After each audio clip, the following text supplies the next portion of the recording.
Hello smart viewers, welcome to this channel again, DET Practical English Teaching.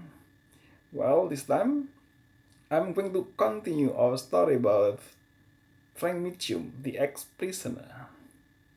Well, as usual, after the story, I'm going to ask you some questions about it. Please listen to me carefully.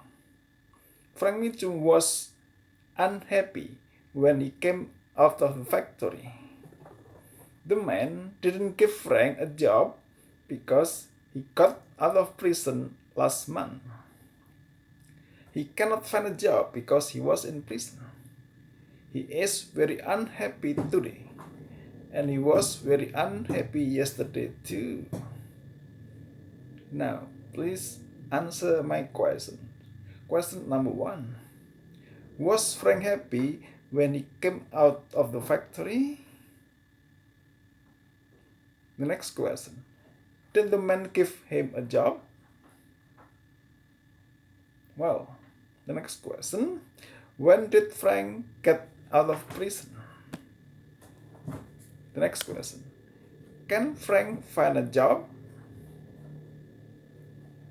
Is he happy or unhappy today? What about yesterday? Was he unhappy yesterday too? Well, I hope this video is very useful for you.